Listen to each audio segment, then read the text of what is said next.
দরবেশের উম্মতে মুহাম্মদীর দলেরা, আমি জাবের ইবনে সামুরা আমার দয়াল নবীজির দরবারে বসা। এমন টাইমে আমি দেখলাম একটা ইহুদি মহিলা নতুন আমার নবীর হাতে হাত রাইখা ইসলাম ধর্ম গ্রহণ করছে। ওই মহিলা ইসলাম ধর্ম গ্রহণ করার অল্প কয়েকদিন পরে আমি দেখতাম একটা পুটলি হাতের মধ্যে কইরা ধইরা নিয়া আমার নবীজির দরবারে আইসে আর ডাক দিয়া কয়, ইয়া রাসূলুল্লাহ, ইয়া হাবিবাল্লাহ, নবী গো, আমার মা বাবা আপনার কদম মোবারকে কোরবান হোক। নবী গো, আপনি দয়াল নবী রহমাতুল লিল আলামিন নবীর কাছে আমি মহিলা একটু হাদিয়া নিয়ে আসছি। আমার নবী কয় আলহামদুলিল্লাহ। ওই মহিলা একটা ডাক দিয়া কয়, ইয়া রাসূলুল্লাহ, নবী গো, আমি তো নব মুসলিম মহিলা, অল্প একটু হাদিয়া নিয়ে আসলাম। আমার নবী কয় আলহামদুলিল্লাহ।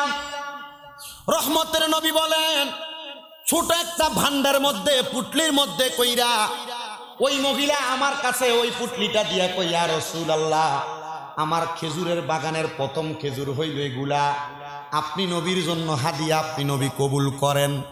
আমার নূরের নবী রহমাতুল লিল আলামিন নবী ওই হাদিয়াটা গ্রহণ করলেন।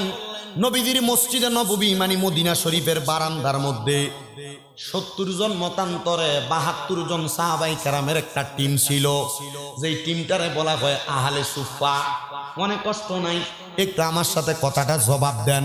ওই টিমটাকে বলা হয় আহলে সুফা, আবার ওই টিমটার নাম আহলে সুরে আহলে, উত্তর দিতে পারবেন কেউ প্রশ্ন করলে।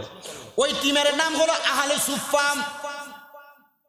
আমার নবী বলেন, ওই পুটলিতে যে পরিমাণ খেজুর উপর দিয়ে আইডিয়া করা গেছে, এই খেজুর সবার হবে না, এই খেজুর সবার হবে না।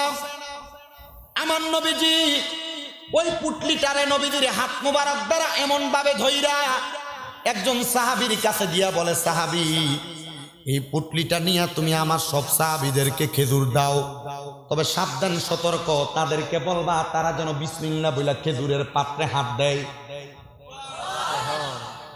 ওই পুটলি যে সাহাবী নিছে উনি হইল ইসলামের চতুর্থ খলিফা হযরতে আলী কাররামাল্লাহু ওয়াজহু, সুবহানাল্লাহ। উনি ওই পাত্রটা হাতের মধ্যে নিয়ে সব সাহাবাই কেরামের সামনে সামনে যায়। সাহাবাই কেরাম একটা একটা করে খেজুর নেয় আর বিসমিল্লাহ কইয়া মুখে দেয়, একটা একটা করে বিসমিল্লাহ কইয়া কইয়া খেজুর নেয়। বাজান আমার, যখন এই খেজুরগুলা নিতে নিতে 70 মতান্তরে 72 জন খাইল। খাবার পরে আমার নবীদের সামনে হযরত মাওলা আলী খেজুরের প্যাকেট কামানি পুটলিটা কইলা দেখাইতেছে। হযরত আলী রাদিয়াল্লাহু তাআলা বলে, জগতের মানুষের দলেরা, আমি খেজুরগুলা খুইলা দেখলাম, খেজুরগুলা মহিলাটা আনার সময় যেমন ছিল, আমার হাতের মধ্যে সবাইকে দিয়ে আসার সময় আমি দেখলাম যেমনের খেজুর এমনে পইরা রইছে। তার মানে বোঝা যায় রাহমাতুল লিল আলামিন নবী কইছে বিসমিল্লাহ বইলা ধরার জন্য আর মুখের মধ্যে দিয়া আলহামদুলিল্লাহ আদায় করার জন্য। আমি আমার নবীজির দিকে তাকায়া তাকায়া রইলাম আর আমার নবী আমার দিকে তাকায়া তাকায়া মুস্কি মুস্কি হাসে। আমি ডাক দিয়া কইলাম, ইয়া রাসূলুল্লাহ, ইয়া হাবিবাল্লাহ, নবী গো, আপনি নবীজি আমার দিকে তাকায়া তাকায়া মুস্কি মুস্কি হাসেন। হযরত আলী কই, ইয়া রাসূলুল্লাহ, হাসবো না কেন, হাসবো না কেন, নবী গো, আপনি যেই খেজুরের পুটলিটা আমার হাতে দিলেন, আমি সবাইকে দেওয়ার পরে আমি দেখতেছি যেমনের খেজুর তেমনে পড়া রইছে। আমার নবী কয়, আলী, এটা হইল আমি নবীজির জবান মুবারকের বরকত। আর সাহাবায়ে কেরামদের খেজুরগুলা নেওয়ার সময় বিসমিল্লাহ বলে বক্ষণ করছে, খাওয়ার পর আলহামদুলিল্লাহ আদায় করছে। আমার আল্লাহ তাআলা এমন বরকত দান করছে, ওই বরকতের বিনিময়ে আমার আল্লাহ তাআলা ওই বান্দাটারে অসংখ্য পরিমাণ নেয়ামত দান করে। এই জন্য আমার মইনদের বাবারা, যখন যেই কর্ম করেন না কেন বিসমিল্লাহ বইলা শুরু করবেন, যখন যেই কর্ম শেষ করেন না কেন করার পরে আলহামদুলিল্লাহ আদায় করবেন। যা কামাই করেন না কেন আলহামদুলিল্লাহ আদায় করবেন।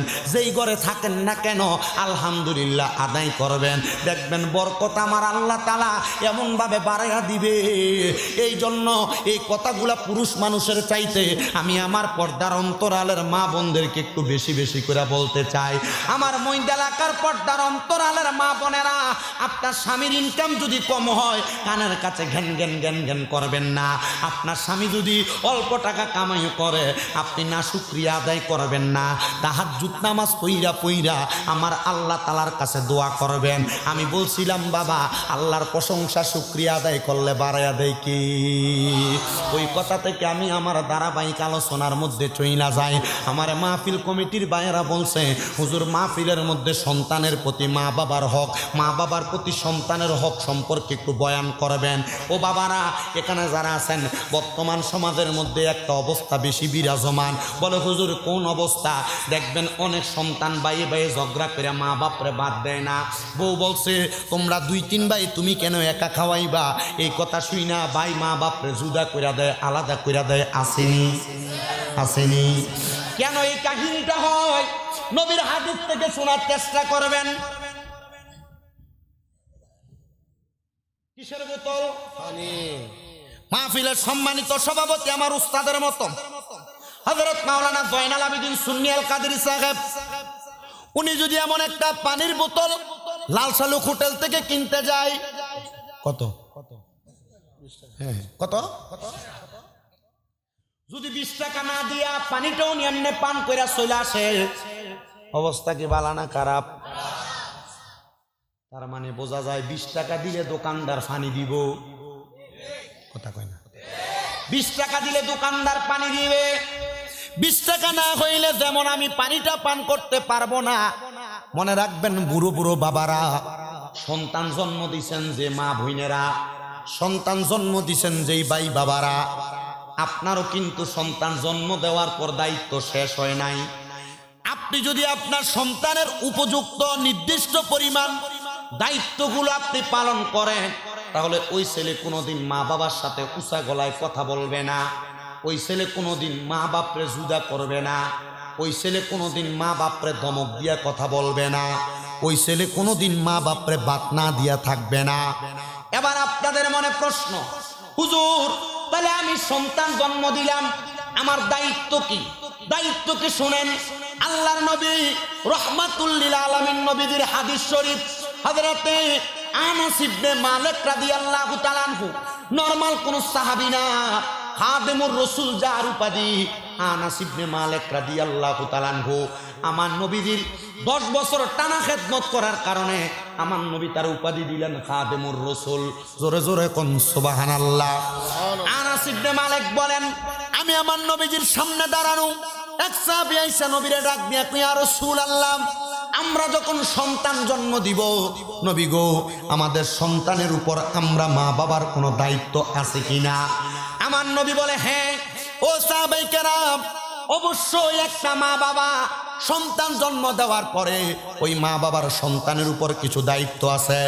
নবী গো কি দায়িত্ব আপনি নবী বলেন না?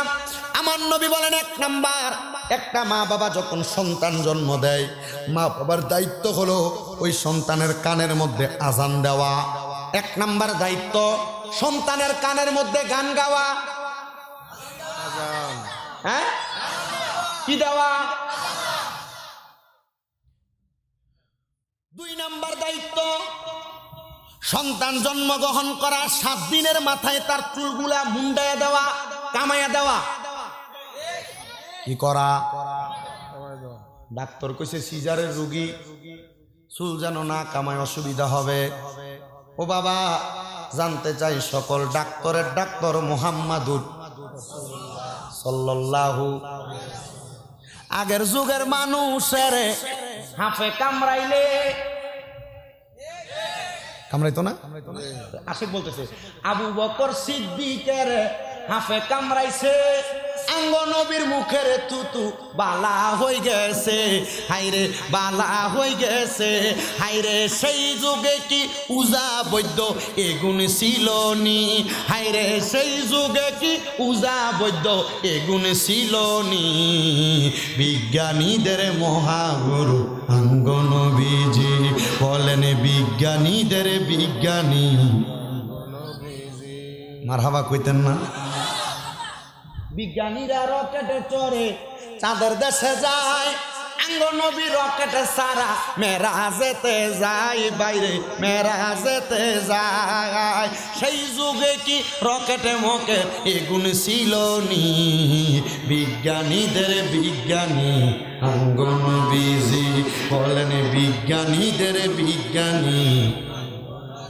আমার জ্ঞানী গুণী ভাই বাবার বন্ধুরা, তাহলে 2 নাম্বার দায়িত্ব সন্তান জন্ম দেওয়ার পর, জোরে কয় না রে, মাথা কামায় দেওয়া।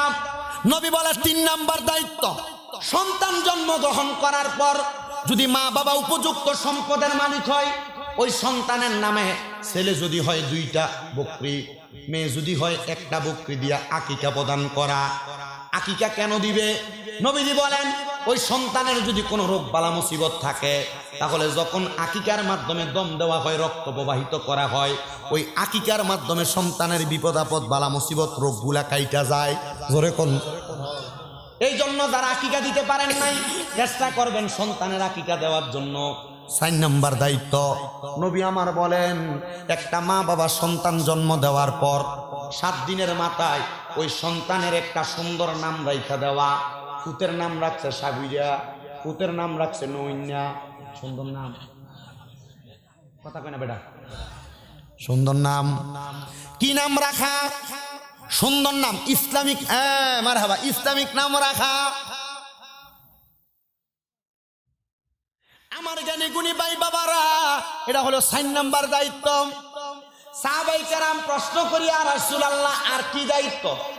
নবী আমার বলে, সন্তান যখন উপযুক্ত বয়সের হয়, মানে 10 বছর বয়সে উপনীত হয়ে যায়, 7 বছর থেকে মা বাবা তার নামাজের জন্য বলা, 10 বছর বয়স হইলে সন্তানটাকে নামাজের জন্য প্রহার করা।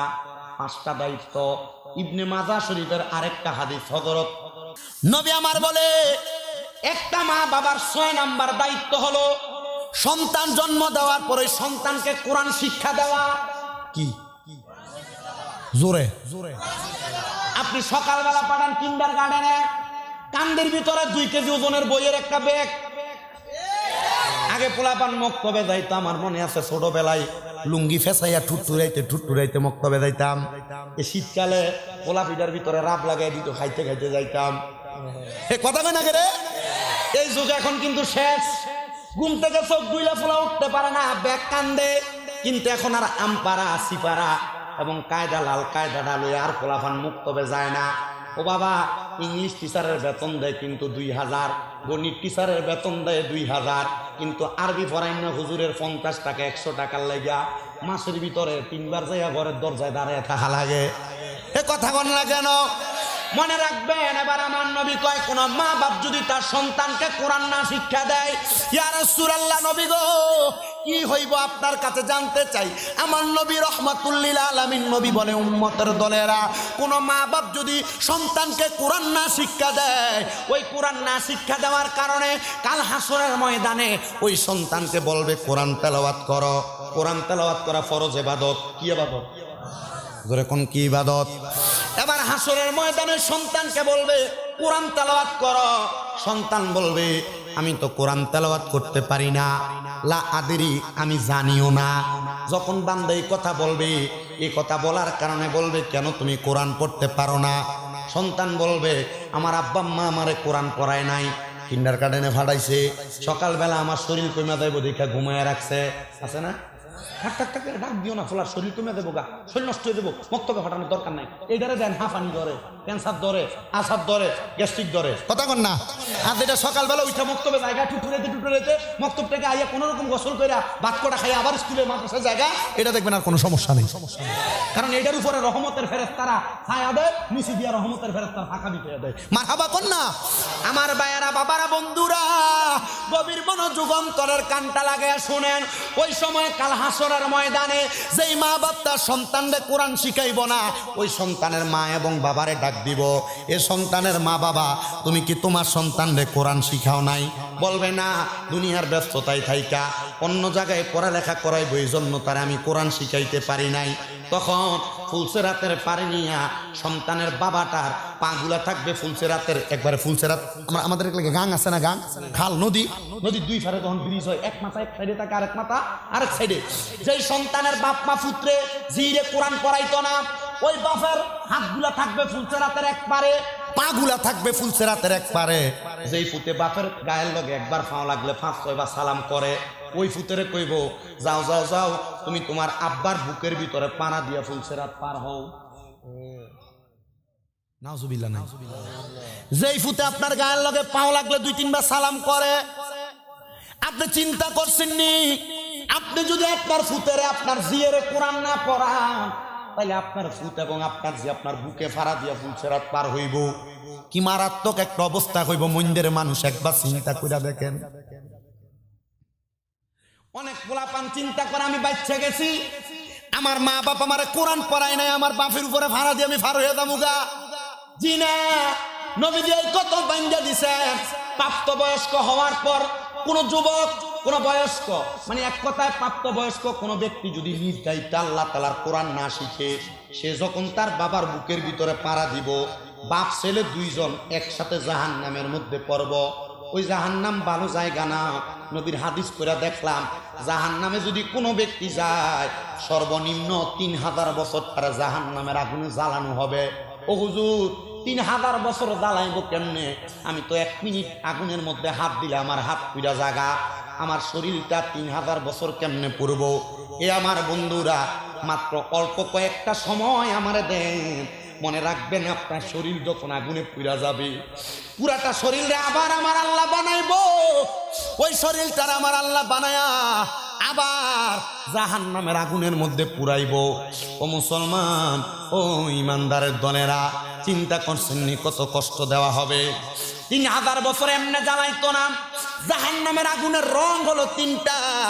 1 নাম্বার লাল রং, আরেক নাম্বার সাদা রং, আরেক নাম্বার কালো রং। লাল রঙের আগুনের মধ্যে আপনার 1000 বছর জ্বালাইবো। এবার আগুনের রং বানাইবো সাদা, সাদা রঙের আগুনের মধ্যে আপনার 1000 বছর জ্বালাইবো। এবার আগুনের রং বানাইবো কালা, কালা রঙের আগুনের মধ্যে 1000 বছর জ্বালাইবো। ও আমার বয়স্ক বাবারা, যুবক নওজোয়ান বন্ধুরা, পর্দার অন্তরালের আমার মা বোনেরা, যদি সন্তানকে কোরআন না শিক্ষা দিয়া থাকো, আল্লাহর ওয়াস্তে মাফ চাই, নিজে বাঁচার জন্য হইল সন্তানরে কোরআন শিখাও, নিজে বাঁচার জন্য হইল সন্তানরে কোরআন শিখাও। আশেক বলে কোরআন শিখাও ছেলে মেয়েকে, ওহে মুসলমান কোরআন শিখাও ছেলে মেয়েকে, ওহে মুসলমান জান কবজের সময় তোমার হইবে রে আসান, জান কবজের সময় তোমার হইবে রে আসান। একটি ছেলে আলেম হলে পড়বে কোরআন মৃত্যু কালে, বলেন একটি ছেলে আলেম হলে পড়বে কোরআন মৃত্যু কালে। হায়রে দূর হবে বিয়াদবে শয়তান, দূর হবে বিয়াদবে শয়তান, থাকবে রে ঈমান জান কবজের সময় তোমার হইবে রে আসান, জান কবজের সময় তোমার হইবে রে আসান। কোরআন শিখাও ছেলে মেয়েকে, ওহে মুসলমান জান কবজের সময় তোমার হইবে রে আসান। একটি মেয়ে আলেমা হলে পড়বে কোরআন মৃত্যু কালে, হায়রে একটি মেয়ে আলেমা হলে আরে পড়বে কোরআন মৃত্যু কালে। হায়রে দূর হবে বিয়াদবে শয়তানে, থাকবে রে ঈমান জান কবজের সময় তোমার হইবে রে আসান, জান কবজের সময় তোমার হইবে রে আসান। একটা জবানও বন্ধ রাখবেন না। এবার আপনারা বলেন মা বাবার সন্তানের উপর যে দায়িত্ব, এই দায়িত্ব যদি সন্তানের উপর মা বাপ পালন না করে, ওই সন্তান মা বাপরে ভাত দিবেন, এটা স্বাভাবিক বিষয়। ওই সন্তান মা বাবার প্রতি অত্যাচার করবে, এটা স্বাভাবিক বিষয়। এবার বলেন বুড়া বয়সে সন্তানের কাছ থেকে ভালো ব্যবহার পাওয়ার জন্য মা বাপ সন্তানের দায়িত্বগুলা পালন করার দরকার আছে না নাই? কিন্তু আজকের মাহফিলে কত সন্তান বসে গেছে, হুজুর আমার মা বাপ আমার লাখ লাখ টাকার সম্পদ দিয়া গেছে, আমার মা বাপ আমারে বড় কষ্ট করে মানুষ করে দিয়ে গেছে। আজকে এই মাহফিল আমার বাপ যদি থাকতো, আমি আমার আব্বা জানলে দেখে আমার কলিজা ঠান্ডা করতাম। আজকে এই মাহফিল আমার মা যদি থাকতো, আমি আমার মারে দেখে আমার কলিজা ঠান্ডা করতাম। এর সন্তানের দনেরা মনে রাখবা, আজকে তোমার মা বাবার রুহুকে আল্লাহ উন্মুক্ত করে দিছে। এই মাহফিলের প্যান্ডেলের মধ্যে যারা আছেন, আপনাদের যাদের মা কবরে, বাবা কবরে, দাদা দাদি আত্মীয় স্বজন কবরে, এদের রুহুগুলো আজকে মাহফিলের চারদিক দিয়ে ঘোরাফেরা করতেছে। আর ভিক্ষুক যেমনভাবে ভিক্ষা চায়, এই রুহুগুলো আপনার কাছে এমনভাবে হাতগুলা বাড়ায়া বাড়ায়া বলে, এ আমার সন্তান, এ আমার আত্মীয় স্বজন, দেন আমার একটু দোয়া দেস না রে। তোর দোয়ার কারণে আল্লাহ তাআলা আমি মারে মাফ করে দিবে, আমি বাবারে মাফ করে দিবে। সন্তানের দল আজকের মাহফিলে কে জানি বৈশা গেছেন, আপনার মা নাই, কে জানি বৈশা গেছেন, আপনার বাবা নাই। আমি আপনাদের কাছে করজোরে আবদার জানাই, এ মইনদের বাবারা, ওই মা কবরে, বাবা কবরে, আবার অনেক সন্তান মা বাবা কষ্ট করে মানুষ করছে, ওই সন্তান কিন্তু মা বাপরে বাদ দেয় না, বাইরে বাইরে ঝগড়া করে মা বাপরে আলাদা করে দিয়ে রাখছে। সন্তান তোমার কাছে আবদার, পারলে দেও, তোমার পাও আমার সামনে দাও, আমি শামীম রাজা দিব্যা দিয়া তোমার পাও পরিষ্কার করে দিমু। কেমনে রে ওই মা বাপরে জুদা করে দিছ, কেমনে রে ওই মা বাপরে আলাদা করে দিছ? ওয়াদা করো আজকে এখান থেকে বাড়িতে যাইয়া ওই মার পাটার মধ্যে ধরবা, ওই বাবার পাটার মধ্যে ধরবা, মা বাবার পাটার মধ্যে ধরে বলবা, ও গো মা, ও আব্বা, আল্লাহর রাস্তা আমি সন্তানরে মাফ করে দেন। যতক্ষণ পর্যন্ত আপনার মা আপনার বাবা মুখ দিয়ে বলছে আপনারে মাফ করে দিছি, ততক্ষণ পর্যন্ত মা বাবার পা ছাড়বেন না। অনেকে চিন্তা করে, হুজুর মা বাবার পা ধরবো দূরের কথা, হুজুর আমি তো ঈদের সময় মা বাবার পা ছুঁয়ে সালামই করি না, আমি কেন মা বাবার পা ধরে মাপ চাইতাম? আর আজকে মইনদের মাহফিল, আশিকানে মুস্তাফা সাল্লাল্লাহু আলাইহি সাল্লাম সংগঠনের মাহফিল, কবুল হবে কি হবে না এটার গ্যারান্টি কেউ দিতে পারবে না। তবে আমি শামীম রাজা একটা গ্যারান্টি দিয়া যাই, যখন আগামীকালকে দেখবা এই মইনদের চা দোকানে বৈশা এলাকার কোনো মুরব্বী বলতেছে, হ্যাঁ একটা ছেলে আসছে শামীম রাজা ওয়াজ করার জন্য, তার কথা শুই না রাত্রবেলা আমার ফুতে বাড়িতে যে আমি আব্বার পায়ে ধরে মাপ চাইছে, কোনোদিন আমার ফুতে আমি আব্বার লগে বেয়াদবি করে নাই, কোনোদিন আমার সন্তান আমি মার লগে বেয়াদবি করে নাই। মনে করবা আজকের মাহফিল কবুল হয়ে গেছে। অনেকে চিন্তা করে, হুজুর আমি মা বাবার পায়ে ধরে মাপ চামু, কেমনে শরম লাগে, আমি তো কোনোদিন মা বাবার সাথে অন্যায় করি নাই। মনে রাখবেন, আম্মা আব্বার কদমের কাছে কেউ যদি ছোট হয়, তার সমস্ত পৃথিবীর কাছে বড় বানিয়ে দেয় একজন, তিনি হলো আমার। আমার এমন কোনো যোগ্যতা নাই, মাদ্রাসায় ক্লাস 7, 8, 6, 7 এর ছাত্র, ওয়াজ মাহফিলে শুই না, আম্মা আব্বা ঘুমন্ত অবস্থায় যে পায়ের মধ্যে চুমা দিছি, আর আমি এখন এমন সম্মান পাই যে সম্মানের আমি যোগ্য না, আল্লাহ আমার তার চাইতে হাজার হাজার গুণ বেশি সম্মান দিছে। কিন্তু অনেকে চিন্তা করে, হুজুর যাদের বাড়িতে বাবা আছে তারা বাড়িতে যাইয়া বাবার পায়ে ধরে মাপ চাইব, হুজুর আমার তো আব্বা নাই, আমি কার পায়ে ধরে মাপ চাইব? অনেকে চিন্তা করে, হুজুর যাদের বাড়িতে মা আছে তারা বাড়িতে যাইয়া মার পায়ে ধরে মাপ চাইব, হুজুর আমার তো মা নাই, আমি কার পায়ে ধরে মাপ চাইব? হে আমার মইনদের বাবারা, ওই মা বাবা যদি কবরে থাকে, মাপ চাওয়ার তোমার সুযোগ নাই, আল্লাহর ওয়াস্তে ক্ষমা চাই।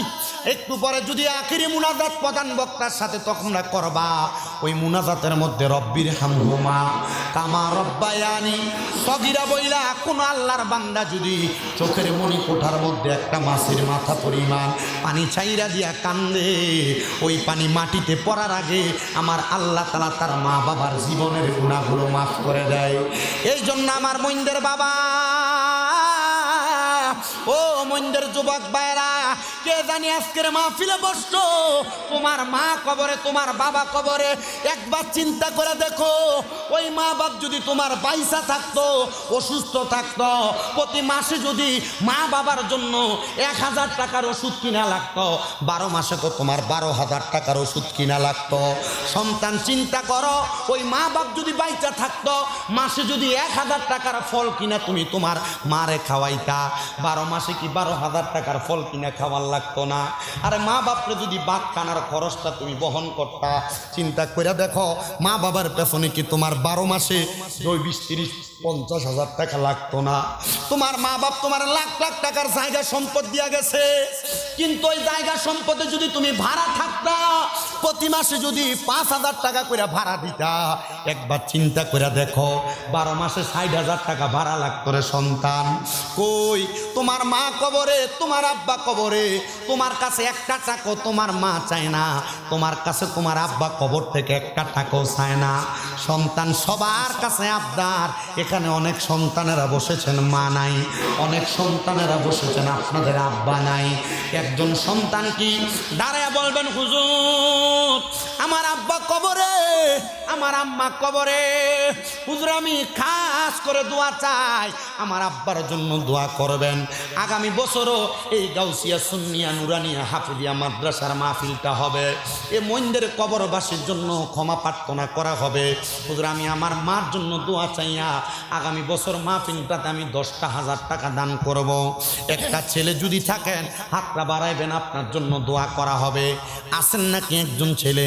হাতটা বাড়াইয়া বলবেন, হুজুর আমি যদি মা বাবার পেছনে এক বছরে প্রতি মাসে 1000 টাকা খরচ করতাম, আমার 12 মাসে 12,000 টাকা মার পেছনে খরচ হইতো, 12 মাসে 12,000 টাকা বাবার পেছনে খরচ হইতো। একটা সন্তান যদি হাত বাড়াও, তোমার জন্য খাস করে দোয়া করা হবে। কে দিবে 10,000 টাকা? ভাইজানের নাম কি? বাড়ি কি?